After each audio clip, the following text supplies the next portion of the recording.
Muy buenas noches, ¿cómo está usted? Estamos ya en vivo aquí con el maestro José Natarén Aquín. Maestro Muchas querido, gracias. gracias a Qué usted como bueno siempre que ya está aquí con nosotros. invitarnos, por Otra invitarme vez. aquí a este espacio que disfrutamos tanto compartir con este público inteligente que nos acompaña. Sí, hombre, es que yo me siento privilegiado totalmente, porque aquel que aprende siempre soy yo. Es la ventaja del entrevistador. Es el que no tiene que contestar y, y de las respuestas aprende. El que entrevista, de las respuestas aprende. Imagínese usted entrevistando a Evodio Escalante, por ejemplo. Sí, hemos tenido ambos esa fortuna y es una experiencia gratificante. Yo podría pasarme entrevistando escritores A todo el miles. tiempo. Claro. Y sería muy feliz también, como por supuesto en todas las actividades que desempeño, y bueno, una de ellas es la lectura. Creo que la lectura es de las que más satisfacción me ha dejado. Pero pues usted ha leído todo, caray. No, Muy joven hombre, como para tanta no, si hay gente que tiene una erudición. Yo más bien quiero pensar en la expresión que Tomás Segovia dice de Nerval, una erudición chapucera, más o menos tosca. Podría ser un contrasentido, ¿no? Uno piensa la erudición como un orden sobre una multitud de saberes. ¿Entrevisté a don Tomás?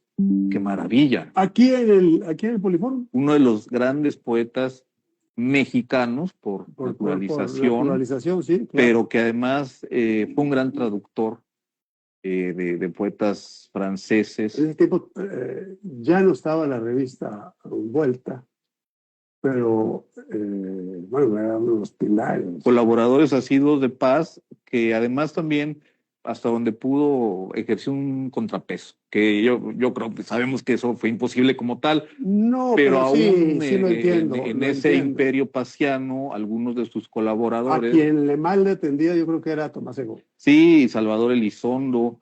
Después ya tuvo esta generación de, si no discípulos, pero sí gente muy cercana, ¿no? Sí, gente que no se atrevía mucho con él, como Krause, no se atrevía mucho con él. O Guillermo Sheridan, que O actualmente Sheridan. es gente experta en la obra de Paz, pero sí sus colaboradores. Mantenían esa distancia, pero Sí. no Tomás Segovia. No, porque además habían colaborado desde los años 70 o antes. Sí. 60, sí. Sí, entonces era una relación un poco más próxima. Le dije, ¿por qué ella no es periodista, don Tomás? Me dijo, porque hay mejores oficios.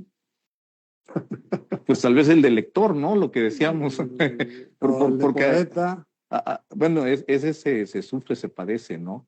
Bendición o maldición es un destino, y bueno, muchas veces ese destino tiene que ver también con un tinte trágico, pero trágico en el sentido de inevitable, porque es una fuerza, una pulsión creadora que nos rebasa.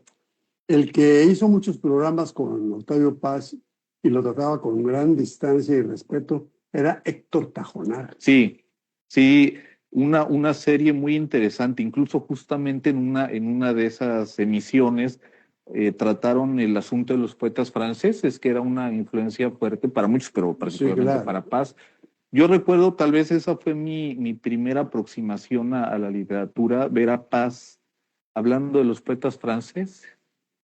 Y seguramente ahí... Estaba usted muy joven cuando Pues estaba muy pequeño, pero algo registró en el inconsciente, y años después yo empecé a buscar a Nerval como una necesidad. Ya había pasado por Baudelaire, por Rimbaud, con el enamoramiento que eso suscita. Caray, pasar por Rimbaud, yo creo que nadie pasa por Rimbaud. No, el problema es quedarse, es muy peligroso, y bueno, que incluso él mismo prefirió salir de sí mismo y ser otro.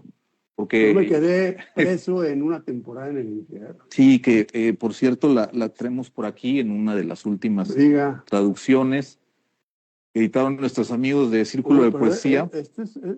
Yo leí la traducción de Nidia Lamarque, no sé quién sea esta traducción. Este es del maestro Marco Antonio Campos. Marco Antonio Campos, excelente. Uno de los también expertos en literaturas de diferentes lenguas, traductor del alemán, del francés, del italiano, y bueno, en esta ocasión nos presenta una versión pues, de un libro esencial de la literatura. Este es un libro que moderna, contemporánea. Pero nos deja derrumbar. Sí, bueno, es que es la estancia de un poeta en sus infiernos interiores. También Nerval tuvo una estancia, y 2 veces, pero 2 veces salió victorioso, lo advierte Nerval. Para infiernos, claro, la de una temporada en el infierno, pero sin copiarle, sin nada. Era la secuela de Baudelaire. Sí, hay una continuidad en la tradición francesa. El que inaugura, el padre, el príncipe es Baudelaire. Si bien en Nerval el romanticismo alcanza un punto máximo, crítico, una cima, y Baudelaire, que a final de cuentas también es una consecuencia del romanticismo, es prácticamente contemporáneo a Nerval. Nerval muere por mano propia en el año 55 del 19, y a los pocos años, creo que 2 años después, aparecen Las Flores del Mal, dedicadas a Théophile Gautier, y es un circuito de poetas que se conocen, o por lo menos han escuchado unos de otros. Es el ambiente parisino, pues no es el París de ahora, ¿no? Es el París de mediados del siglo XIX. Muy atormentado todavía ese París con las secuelas de la Revolución. Que ha perdido parte de su arquitectura medieval, por sí, no decir claro. Toda, ¿no? El Barón de ¿qué era? Fue el que la reconstruyó toda. Hizo toda la reconstrucción del país. Pero aparte venía de la Revolución Francesa. Sí, que además el romanticismo como respuesta se ha pensado mucho como una oposición al clasicismo de la Ilustración, pero justamente Tomás Segovia, en un estudio de la obra de Nerval, comenta que tal vez habría que trascender esta interpretación que contrapone a la Ilustración y al romanticismo, partiendo de una idea básica, que las dos vertientes lo que buscan es evolución de la otra. Y es ir más allá, la búsqueda del conocimiento, la poesía y el arte como formas de conocimiento, que es algo que escuchamos nosotros hace poco en una reunión, ¿no? Que la poesía es una forma de conocer el mundo, de conocernos a nosotros mismos. No, y lo dijo Oscar Oliva, ¿no? Sí, es una convicción que han tenido él y todos los poetas relevantes, por supuesto Paz y todos los herederos del romanticismo, ¿no? La poesía no como un divertimento, no como algo bonito, ¿no? Lo bello no es sino el principio de lo terrible, decía Rilke. Bueno, que es el más grande de los alemanes. Uno de los principales de la lengua alemana, entre Hölderlin y Paul Celan. En medio está Rilke, ¿no? Cronológicamente. Son los grandes poetas de esa, que es otra tradición, y es que cada lengua tiene una tradición. Y en el caso de la Pero el romanticismo se da, insisto, principalmente. Temo de la Cruz, buenas noches. José Palacios, Miri Cruz, Karen Diane Padilla, ¿qué tal, Karen? Qué gusto saludarte. OFSC. Fernando Rosete Nájera, Alicia Cruz Mota. Los romanticismos rescatables son Alemania, Francia e Inglaterra. Son los más fuertes. Y Becker en español, Becker en pero España. Nada más. Decía el propio Segovia que siendo así realmente muy radicales, pues solo los alemanes, prácticamente. Y en ese sentido, Nerval, Nerval era el más alemán de los románticos franceses. Es el romántico más puro. Exacto, es lo que le iba a decir. Porque Tanto está Ronsard también. En la Edad Media, ¿no? Y Villon, que a veces nos asustamos cuando la procacidad del lado oscuro, digamos, de la condición humana salta en un texto poético y alguien se escandaliza porque hay una majadería, por decir. Bueno, Villon es un bandido, ¿no? Es un ladrón y es un delincuente. siglo XIX. En el caso de François Villon y Ronsard, la Pléyade es en la Edad Media. Edad Media. Pero ya desde entonces vemos que... Estamos hablando de incluso, 400. sí, 1400, 1300. Y desde la antigüedad, si vemos los poemas satíricos latinos, también hay procacidad, Boccaccio, ¿no? que retoman, ¿no? Los italianos vienen de la tradición latina, igual, bueno, también los poetas en lengua española. Pero pensaba en estos poetas donde hay palabras altisonantes, groserías, que están desde la antigüedad. Entonces, cuando alguien se escandaliza porque lee tal o cual palabra, pero además quedan como testimonio, ¿no? Testimonio de los movimientos vivos de la lengua, ¿no? La lengua que puede maldecir o bendecir. Lo que hizo Sade. Que es uno de los grandes monumentos a la lengua francesa. Y además en Sade hay una crítica al Estado, una crítica a la institución religiosa. Y una crítica a todas las instituciones, finalmente. Y a la filosofía como institución. A todas, yo creo que a todas. Yo creo que es revolucionario en ese sentido. Sí, sí, se adelanta mucho y su gran heredero es Georges Bataille, ¿no? Que es de los grandes escritores que lleva la idea y las nociones del erotismo por vía de la transgresión a algo más allá, ¿no? Creo que Salvador Elizondo fue un gran lector de estos autores y eso se ve. Salvador Elizondo siempre me pareció, bueno, de muchos vericuetos. Sí, bueno, son autores muy elaborados, de mucha complejidad. Porque también es gente que ha tenido la oportunidad de leer desde niño en varios idiomas. ¿Dónde está la foto con la pistola? Es la de Farabeuf, ¿no? Farabeuf. Ajá. Es gente que ha podido leer en varios idiomas desde niños, que crecieron entre bibliotecas, ¿no? Qué fortuna. Entonces desarrollan un intelecto y una cultura muy amplia, laberíntica. Laberíntica, esa es la palabra. Bueno, es igual el caso de Carlos Fuentes, aunque Paz realmente no viene de un ambiente burgués. No, pero vamos a ver. Carlos Fuentes es más accesible. Desde mi punto de vista. Es muy accesible porque permite que le entendamos. Sí, sin tener que dedicarle mucho tiempo y romperse la cabeza, que es el caso del Farabeuf. Que se llama Crónica, el subtítulo Crónica de un instante, ¿no? Porque justamente en torno a esa fotografía no hay una extensión temporal lineal amplia, ¿no? Todo es alrededor de un momento. Muy difícil hacer eso. Aquello que decía Paz, todos los tiempos son este presente. Y es que en este mismo instante, si nosotros pudiéramos detener en una imagen, aquí está contenido todo. Porque cualquier objeto de la realidad nos va a remitir a algo más. Y podemos saltar y saltar y saltar eternamente. Sería una especie de danza de significantes, ¿no? Una danza de palabras, y eso es lo que hace la poesía. Detiene el tiempo y permite que un significado nos lleve a otro y a otro y a otro por una parte. Y por otra también está relacionado un poema con todos los otros poemas, o por lo menos los de su lengua y los de su tradición, ¿no? Estaría Piedra del Sol entrelazado con el Zahualcóyotl. Sí, bueno, con la poesía de los antiguos mexicanos. Ayer justo veía una estrofa que le escribe, le dedica a Miguel León Portilla Paz, ¿no? Paz también se refiere al Acuatlico en muchos momentos.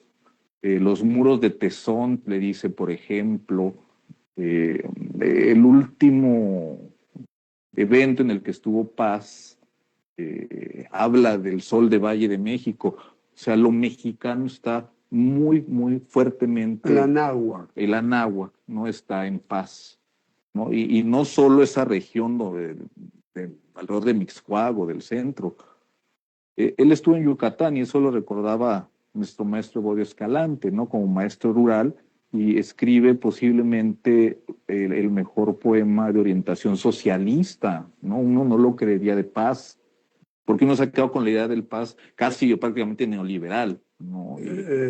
Pero bueno, todos tuvimos un pasado socialista, ¿no? Y está bien, y todos vivimos enmarcados en el neoliberalismo. ¿no? Habría más bien que estar siempre abierto a la crítica sin dogmatismo, ¿no? Y antes de asumirse como parte de una posición, de una corriente, tener un poco tal vez más de mesura por la propia salud intelectual y espiritual, ¿no? Luego uno anda todo tenso con filias y fobias, ¿no? Entonces, ahora en el caso de Piedra de Sol, el epígrafe es una estrofa de Nerval, ¿no? De un poema que se llama La Treceava. Esa fue otra de las pistas de por qué quería yo llegar a Nerval, ¿no? Piedra de Sol fue uno de los primeros poemas que a mí me Me impactaron, impacta ¿no? mucho. Y mi misión determinarme a la poesía y dedicarme a la poesía 24/7. Y Piedra de Sol me abrió la puerta a Nerval, porque pues justamente el epígrafe es una estrofa de Nerval. Dejen ver si la... Aquí yo la tengo en la traducción de Tomás Segovia. Y les voy a leer nada más esa estrofa. La 13ª vuelve, otra vez primera, y es la única siempre o el único momento, pues eres reina o tú la primera o postrera, y eres tú rey, tú el único o tú el último amante. Esta es la estrofa primera del poema Artemisa o Artemis, Es una idea del infinito. que es justamente lo que está en Piedra de Sol, que inicia como termina, ¿no? Un sauce de cristal, un chopo de agua, un alto surtidor que el viento arquea. Y así termina. Es una idea del infinito, del De círculo, una la idea circular. circularidad y tiene que ver también con el ciclo sinódico del planeta Venus alrededor del Sol. Incluso en una primera edición aparecía una imagen que representa al planeta Venus, ¿no? En la visión de los antiguos mexicanos, no sé, creo que de los aztecas, ¿no? Eh, y bueno, la presencia de la luna, del eterno femenino, Sí, porque claro. además esta circularidad tiene que ver con la diosa, con Artemisa, ¿no? Nerval, ¿no? Su libro más Hermana de conocido. Apolo. ¿O de quién es hermana Sí, Artemisa? pero sobre todo una diosa que tiene que ver con la fuerza, con la independencia, con la cacería, una actividad que muchas veces se concibe como masculina, pero que en muchos momentos de la antigüedad clásica pues la ejercieron mujeres. Bueno, por algo esta diosa, o la idea de las amazonas, ¿no? Esa nación de mujeres guerreras. Y Artemisa es una figura tutelar para muchos poetas, ¿no? O sea, Amazonas es curiosa la etimología, ¿no? Ajá. Se cercenaban un pecho para poder estirar el arco, Para ejercer la guerra. para ejercer la guerra. Sí, Se cercenaban uno de los pechos. lo cual les impedía posiblemente la maternidad, ¿no? Entonces es aceptar la guerra y no la maternidad. Son roles tradicionalmente masculinos y femeninos, ¿no? Y en torno a ellas también pues está Artemisa. Eso quiere decir Amazonas. Y cuando llegaron a conquistar América de allá de Occidente, del occidente europeo, encontraron hombres pues planos del pecho, eran varones, pero como tenían el pelo muy largo, dijeron que eran Amazonas. Uh-huh. Entonces ahí se quedó la región, la selva del Amazonas y el río Amazonas y todo eso. Sí, sí, qué curioso, ¿no? Eso pues fue una contingencia, es un accidente. ¿Cuántas cosas en esta vida y que consideramos inefables o intocables realmente son una contingencia histórica y geográfica? Sí, así es. Marta Grajales, ¿cómo estás, Marta? Qué gusto verte. Elia García Cázares, Fernando Ruiz Martínez, saludos. Eh, cuando uno, cuando uno lea a Octavio Paz, mi caso particular, puede designarlo en algunas páginas heredero del romanticismo. Sí, En otras no. todo gran poeta moderno abreva, y el romanticismo es la puerta de entrada a nuestro tiempo, a la modernidad. Pero a propósito de lo que decíamos, bueno, Alemania muchas veces se asume como el más alto romanticismo. Francia con Nerval y luego con Baudelaire tardíamente, pues también alcanza unas alturas tremendas. Y en el caso de la tradición en lengua española, usted mismo decía Becker, y en México el caso de Ignacio Rodríguez Galván, que no podríamos entender el surgimiento de López Velarde sin Rodríguez Galván. En el caso del romanticismo en México, Anuncio prepara el terreno de la gran poesía que México le ha dado al mundo, sobre todo el siglo XX. Gabriel. Tal vez nuestro romanticismo no es tan fuerte, pero anuncia lo que va a venir. Anuncia a Octavio Paz, anuncia a Jaime Sabines, a Rubén Bonifaz Nuño, en fin, lo que México puede presumir con orgullo ante la poesía mundial. Entonces yo creo que tal vez nuestro romanticismo en ese momento no puede, entre comillas, competir, que la poesía no es de competencia, con las otras tradiciones, pero es parte de un proceso que en el caso, bueno, también hay que entender México es un país con los... Sí, los griegos hace siglos ya tenían glorias, ¿no? O Italia, ¿no? Entonces, ya bastante es que en sus primeros 200 años tengamos poetas extraordinarios. Ignacio Rodríguez Galván, y bueno, luego vendría, no en el romanticismo, pero López Velarde, ¿no? Nuestro primer aunque bueno, gran aunque poeta. Sí podemos situar a Arias Mirón, ¿no? Sí, que también, aunque por cierto es contemporáneo de Rilke, y que ellos ya están entre el 19 y el 20, pero son una consecuencia de los romanticismos. No es que el romanticismo es la base. Que sí, por cierto, el término alude a las novelas melosas, digamos, ¿no? En Francia sobre todo, pero que pues no se refiere a lo cursi ni mucho Se menos. refiere más bien a la fuerza del movimiento. Sí, y es un poco accidental también que le hayan puesto a esta generación de poetas, porque no faltaba quien tenía esta idea estereotipada del poeta, ¿no? Como alguien trágico, que sufre, que muchos de ellos sí tuvieron finales trágicos. Bueno, el caso de Nerval, ¿no? Que después de muchas crisis nerviosas termina colgándose en una calle, ¿no? Ahorita pienso también uno que no es romántico, pero que es el mayor alemán de lengua alemana en el siglo XX, Paul Celan, que se avienta al Sena y se avienta del puente de Mirabeau, que aparece en un poema de Apollinaire. Todos los poetas están conectados, un poema remite a otros. Todo gran poema es un homenaje a la tradición poética. No podemos concebir un poema que no salude a otros poemas y a otros poetas. Alguna vez, no sé, me tocó escuchar que no había que leer una cosa así, ¿no? Para no contaminarse. No.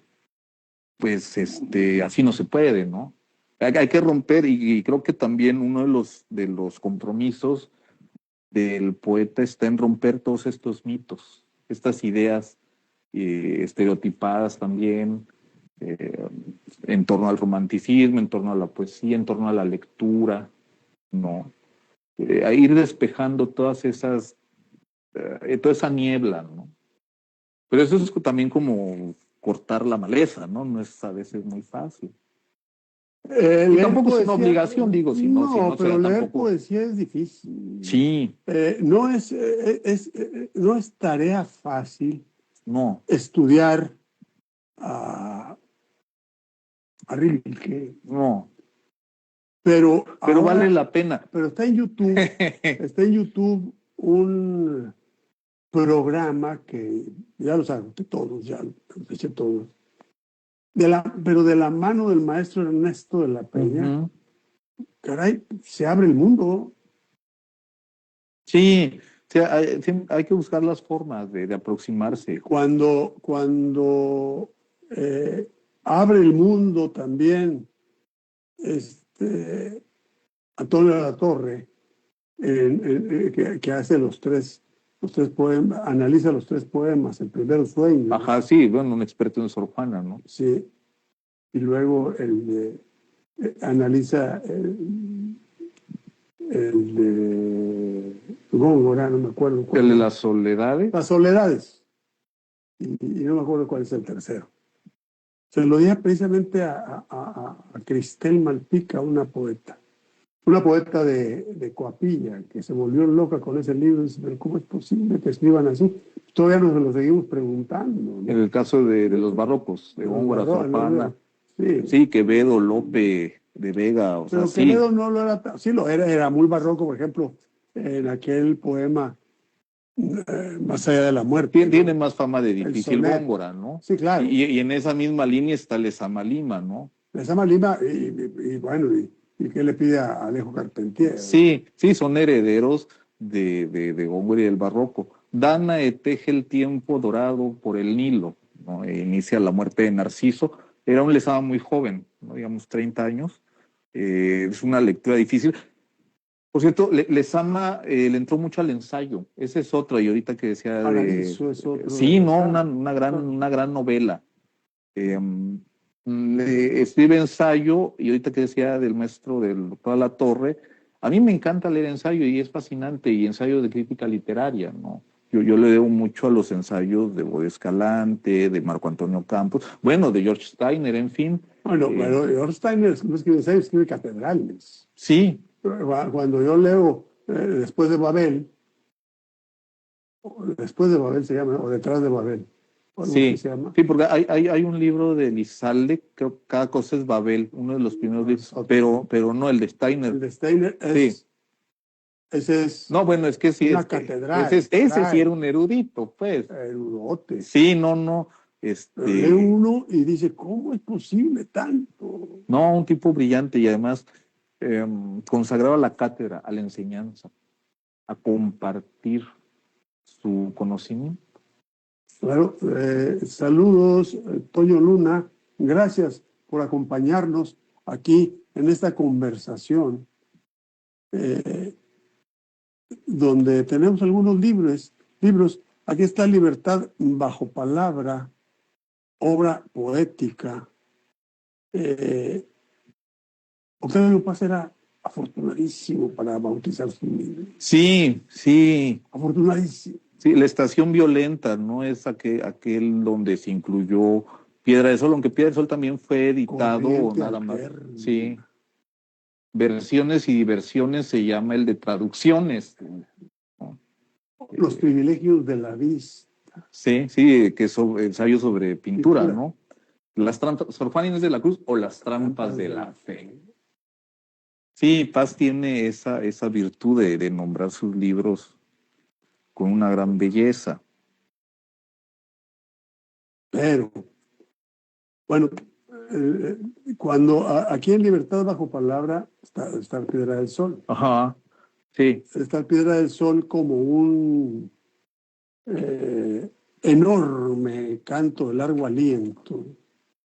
Que tiene también mucho del surrealismo, pero parte de una experiencia, de una revelación de la hondura del instante, porque es el tipo que va caminando y se encuentra con una fuente de agua, que pues, crea estas curvas que se parecen a un chopo, pero de agua.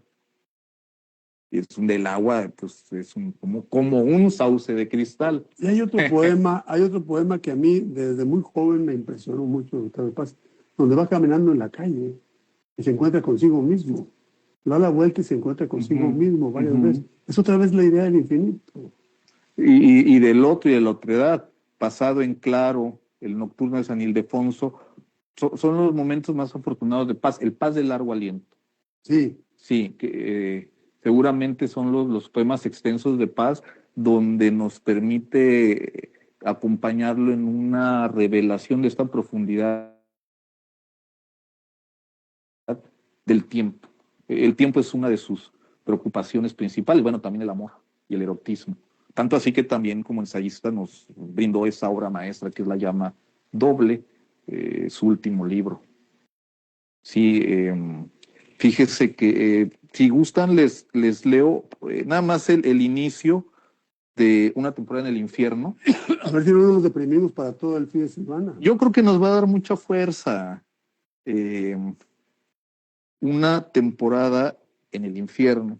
Arturo Gambo en la traducción de Marco Antonio Campos. Ayer, si mal no recuerdo, mi vida era un festín donde se abrían todos los corazones, donde corrían todos los vinos.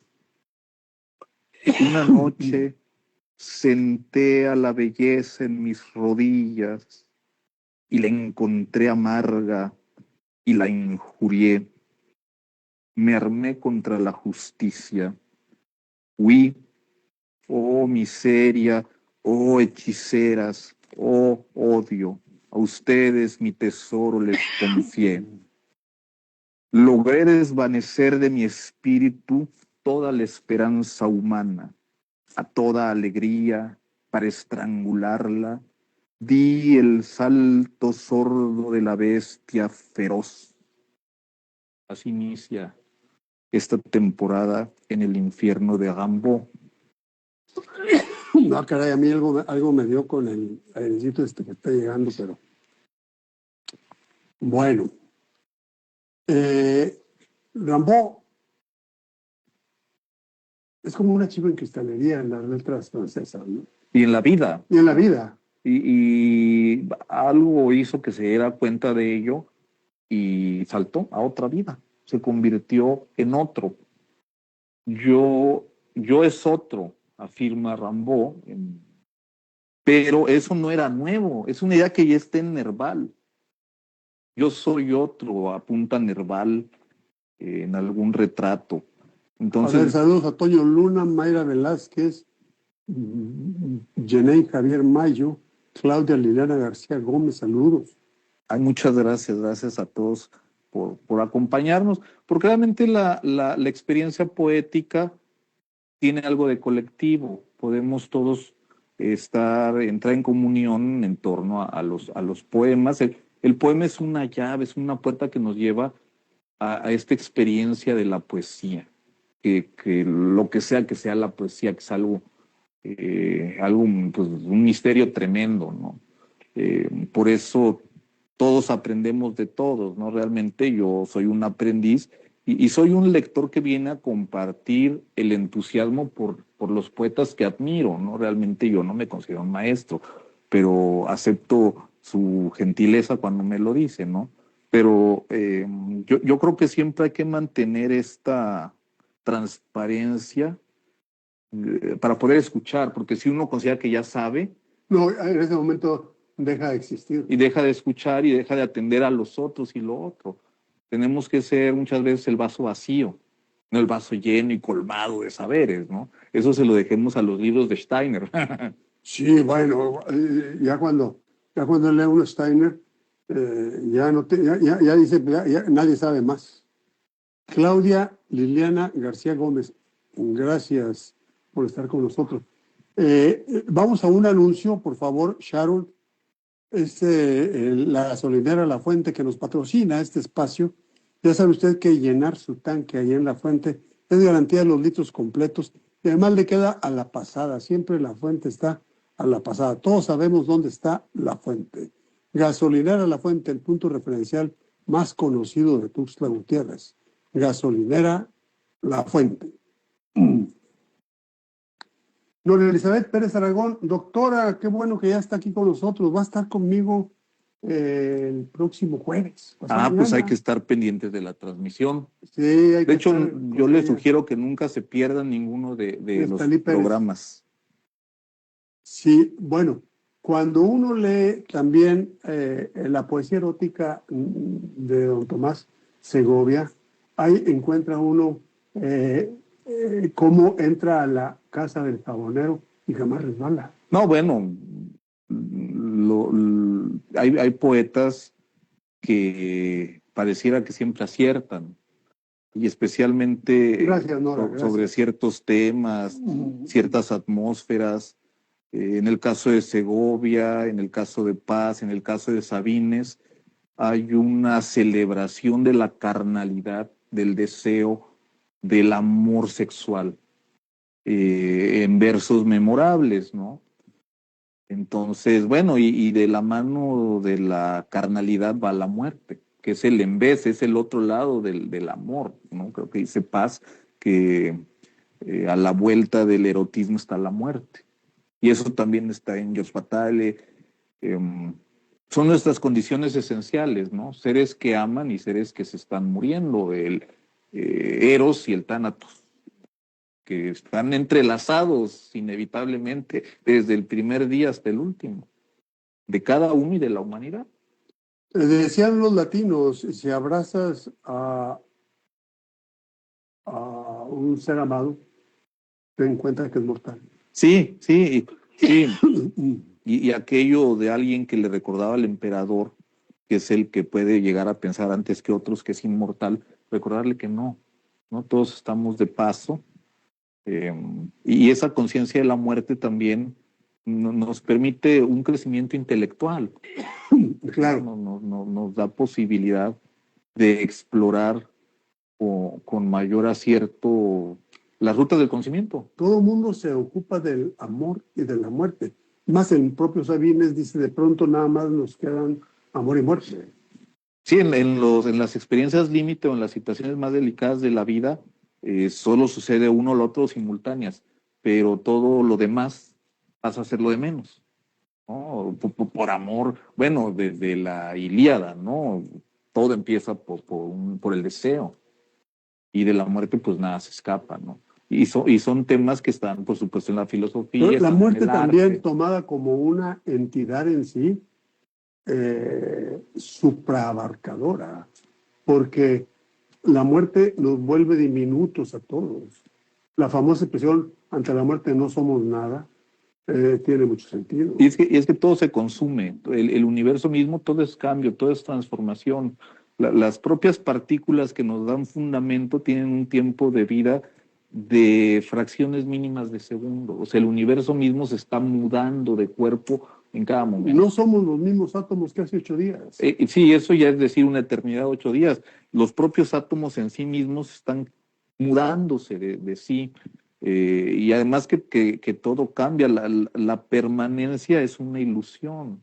Y eso creo que está en la filosofía oriental, ¿no? Que la clave aquí es comprender y aceptar la impermanencia. Todo cambia, nadie se baña 2 veces, ¿no? En el mismo río, ¿no? Y la ley del universo es el fuego, dice Heráclito. Y eso está en muerte sin fin, todo se consume. Todo, aunque Gorostiza deja la puerta abierta a una posibilidad, hay algo que no se consume. Posiblemente es Dios.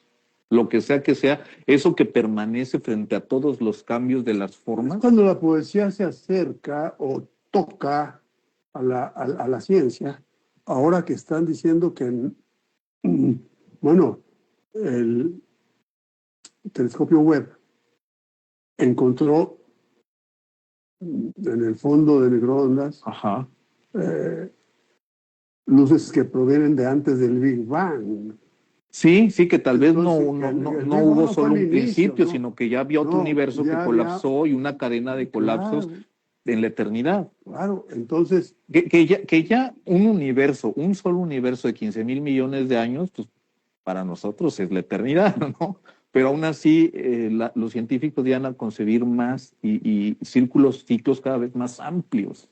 Sí, ya están viendo que no empezó todo de una vez y en esto, sino que hay los multiversos, que hay otros universos de manera simultánea. De manera simultánea. Y uno da entrada al otro, porque nosotros nos estamos expandiendo, pero se va a reducir hasta que se vuelva a condensar. Y haga como un Big Crunch y esto se repita. Esto se repita. Como la respiración de un dios, ¿no? La inhalación y exhalación de Brahma, dicen los de la India, ¿no? A final de cuentas, Y aquí pensamos otra vez en la poesía, en el ritmo. La poesía es respiración. Hay un código de respiración. El verso tiene en sí una cualidad sonora y tiene que ver con la palabra y la respiración. La forma en cómo está construido el verso nos permite tomar las pausas necesarias para continuar. Por eso podemos leer un poema de largo aliento sin parar, porque el propio poema nos va permitiendo descanso. Sí, va marcando la inhalación Y y los la cambios de exhalación. ritmo a través de los cambios estróficos, por ejemplo. La muerte y Posadas, un universo distinto. Sí, claro, a principios de siglo, Posadas hace de la muerte de la Catrina, Ajá. hace de la muerte toda una burla, las calaveras, Y eso es muy mexicano, muy ¿no? No, mexicano, no sé claro. si otros pueblos sortean la muerte con la risa, pero por lo menos nosotros Neftalí sí. Pérez. Bueno, lo dice el poeta López Méndez, quizá porque la risa es la envoltura de un dolor callado. No, bueno, ya que nos queda, ¿no? Pues, más que llorar, pues reír, ¿no? Sí. Hablando del tiempo, quiero compartirles estos versos de Eliot en la traducción del poeta Bodio Escalante, de la traducción más reciente de los cuatro cuartetos, que es el libro de la gran madurez de Eliot. Hay un libro esencial que ustedes conocen muy bien, que es La Tierra Baldía, ¿no? De 1922. Por cierto, en ese 22-23 aparece el Ulises, aparece De Joyce. de Joyce, aparece de Rilke, las elegías de Duino. 22, 23, bueno, también en Busca del Tiempo Perdido empieza a circular más. O sea, este periodo de entreguerras es Muy productivo. para Europa y para los Estados Unidos. Bueno, esta generación de poetas norteamericanos, Eliot, Ezra Pound, que por cierto Ezra Pound protegió, impulsó a Eliot y a Joyce, ¿no? Entonces a Pound le debemos mucho, ¿no? Los cantares. Dice Eliot, pero este es un Eliot ya grande en los años, ya es un sabio, ¿no? Aparte que es un gran poeta. Y en la traducción de Don Evodio dice Eliot, el tiempo presente y el tiempo pasado, ¿acaso están presentes en el tiempo futuro y el tiempo futuro contenido en el que pasó? Si los tiempos todos están presentes siempre, el tiempo mismo es irredimible. Lo que pudo haber sido es una abstracción que persiste eterna posibilidad, solo en un mundo de especulaciones. Lo que pudo haber sido y lo que fue apuntan hacia un fin presente siempre. Aquí está Paz. Paz es un gran lector de Eliot y Piedra de Sol, claro que tiene una influencia muy fuerte de los cuatro cuartetos, pero además vemos la musicalidad, ¿no? Tal vez mi lectura puede ser bastante deficiente, pero nos da una pista que el poema, más allá de su profundidad filosófica y de lo que significa lo que nos dice, hay una música que nos va embriagando los sentidos, que nos va atrapando. Esto coincide hacia 1920, coincide con la publicación de la teoría de la relatividad. Sí, sí, es que el siglo XX es prodigioso en los hallazgos. 1915 presenta Einstein ante la Academia Prusiana de Ciencias la teoría general, 10 años después de la teoría especial, en la que se incluía aquella celebérrima ecuación, Sí. la identidad entre la energía y la materia, que no era del todo nuevo, ¿no? Ya desde la mecánica clásica se establecían ecuaciones que podían permitir cantidades de energía en función de la masa y de la velocidad. Pero bueno, Porque Einstein, ahí está uno leyendo también a Einstein, cuando el tiempo futuro que puede ser presente. sí, y la posibilidad de los viajes en el tiempo. que creo que físicamente solo se podría, en teoría, viajar al futuro, no al pasado. Por el asunto de la entropía, porque el universo La se entropía está va hacia el caos. descomponiendo, va hacia el caos, y ya el caos no se puede ordenar. La hoja que se quemó, la ceniza, ya no hay forma de que se vuelva a constituir como papel. Del mismo modo, pues rejuvenecer sería realmente un milagro. Y sí sucede, ¿no? Muchas veces tomamos un hálito de vida, quién sabe de dónde, ¿no? Um, Esto rompe pues con el curso natural de las cosas, ¿no?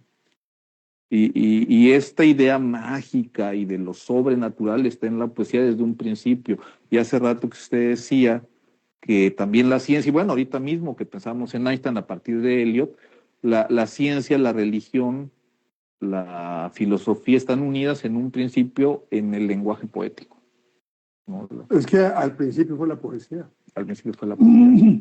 Si al principio fue el verbo, al principio fue la poesía. El verbo poético, ¿no? El logos, ¿no? En San Juan y en la tradición cristiana.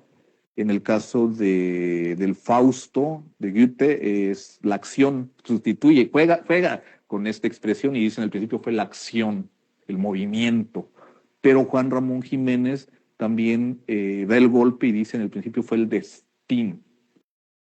Y es un gran poema de Juan Ramón Jiménez, que a veces tristemente solo conocemos por Platerillo, que es un cuento muy lindo, ¿no? Pero aquel poema que se llama Espacio, uno de las grandes cimas de la lengua española es Espacio de Juan Ramón Jiménez, y ahí él plantea esto, en el principio fue el destino, y nos va llevando un recorrido por la historia también, que algo tiene tal vez del surrealismo. A mí me dejó una sensación similar a la de Piedra de Sol, que es un recorrido, como decía usted, una andanza en el que el poeta se encuentra consigo mismo en diferentes momentos, un poco lo que también Borges hace, ¿no? Cuando va en la biblioteca y se encuentra con el otro Borges, ¿no? Estos desdoblamientos de la personalidad, y en el caso de Rimbaud, se desdobla de tal modo que deja de ser el anterior. Deja de ser el anterior, definitivamente. Totalmente. Y en vida. Sí, y se dedica al comercio y creo que le va bien, se vuelve uno de los hombres más ricos de París.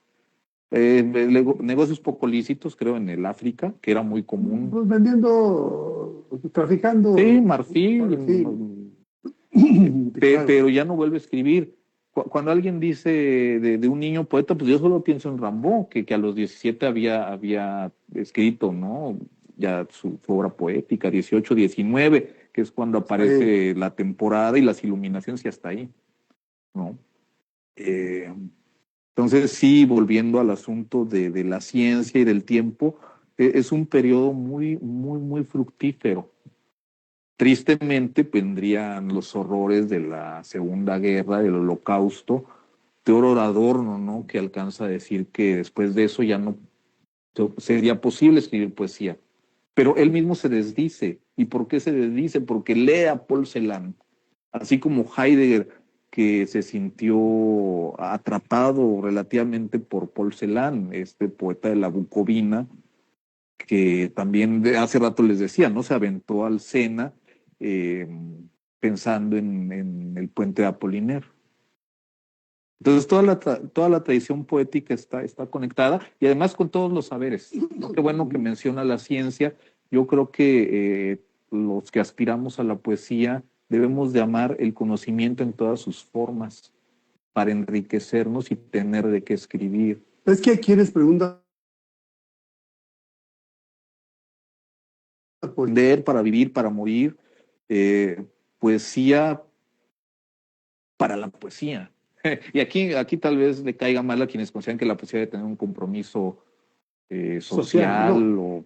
No, la poesía es una estética. Sí, el compromiso social debemos tenerlo nosotros como ciudadanos, ¿no? Sí, pero la poesía es una estética. Sí, y tampoco el arte por el arte, siempre y cuando el poema tenga una gran fuerza y nos arrobe y nos robe de nuestra realidad inmediata o nos regrese a ella, no importa si es social o no lo es, o si es esteticista o no lo es, no podemos realmente cerrarnos a solo una vertiente, porque además hay poetas tan distintos entre sí, hay poetas cercanos a la izquierda, poetas hasta que medio coquetearon con el fascismo ¿Cómo no? o acusados de ello, pero aún hay filósofos. Y filósofos y algunos profundamente religiosos, otros ateos. ¿Por qué cerrarnos, no? Si todos nos van a enriquecer, todos nos van a contaminar para bien. Sí, creo que combatir ese tipo de pensamientos dogmáticos, ¿no? Es decir, sí, sí o no, no, siempre estar abiertos a la duda. La poesía también tiene que ser cuestionamiento, y creo que en eso Paz fue un campeón. La crítica como un continuo preguntarse e intentar dar respuestas. Pero no todos son Gramsci como para... Porque no era poeta, pero era filósofo de puro compromiso político. Y fue congruente, ¿no? Y Fue estuvo en la congruente, estuvo en cárcel. la cárcel. También Miguel Hernández, también muchos, ¿no? Que fueron congruentes y bueno, no les fue muy bien. Pero además de eso hay una obra, ¿no? Una obra filosófica, una obra poética. Creo que en torno a esto también debe de estar nuestra, nuestra fuerza en crear obras de arte.